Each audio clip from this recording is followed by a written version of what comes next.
सदन में बजट सत्र जो चल रहा है उसमें दूसरे दिन की कार्रवाई हुई है।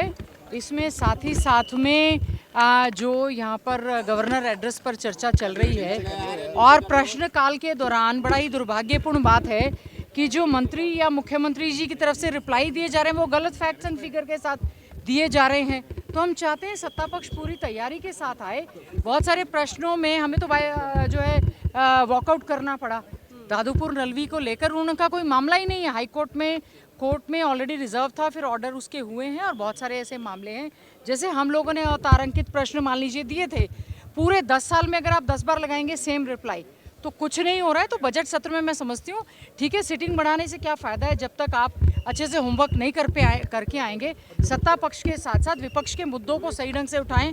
बल्कि सत्ता पक्ष के भी बहुत से विधायक बहुत परेशान हैं कि किस प्रकार से वो अपने मुद्दे उठाएं, बल्कि वो हमें कहते हैं कि आप उस पर उठाएं। देखा होगा आपने किस तरह से घोटालों की बात हुई, MBBS के स्कैम की बात हुई, माइनिंग की बात हुई, शिक्षा के गिरते हुए स्तर की बात हुई और एक जो सरकारी संकल्प जो यहाँ पर पेश किया गया, हमने उसमें कहा है कि डंकी के माध्यम से इलीगल तरीके से जो हमारे युवा साथी हरियाणा से पलायन कर गए थे और बेड़ियों में डालकर उनको जिस प्रकार से लाया गया है, ये बहुत ही चिंता का विषय है। इसके लिए सरकार को कोई पॉलिसी बनानी चाहिए। साथ ही साथ में जो हमने इस पर ध्यानाकर्षण प्रस्ताव दिया है उस पर भी पूरी तरह से चर्चा होनी चाहिए। मैम सरकार ने कहा है कि हमने वर्तमान जो इस साल है उसमें पिछले साल के मुकाबले ज़्यादा पानी दिया है, कुछ इस तरह का वो सुनने को आया था। देखिए पता नहीं, देखिए कहने में तो कुछ भी कही जा रहे हैं। SYL को लेकर गंभीरता दिखा रहे हैं। गंभीरता दिखाते तो ऑल पार्टी सभी के सभी विधायकों ने कहा 90 के 90 लोग जाने के लिए तैयार हैं। हम इस विषय में कोई राजनीति नहीं करना चाहते। हमारी लाइफलाइन है।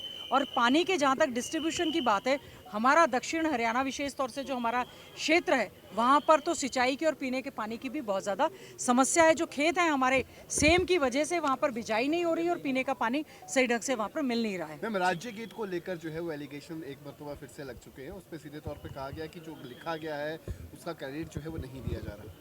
देखिए इस तरह के मामले हैं। कमेटी एक कॉन्स्टिट्यूट हुई थी, उसकी कुछ मीटिंग्स हुई हैं। राज्य गीत जो फाइनल किया गया है वो पिछली बार जो भी डिपार्टमेंट की ओर से एप्लीकेशंस कॉल की गई थी उसमें जो कॉल की गई होंगी, तो ये सरकार को खुद देखना चाहिए। अगर इस तरह के कोई प्रश्न उठ रहे हैं तो उन मामलों का समाधान भी करना चाहिए। हम जो 2 बिल थे उसमें से एक फिर वापस लिया गया है इमिग्रेशन वाला।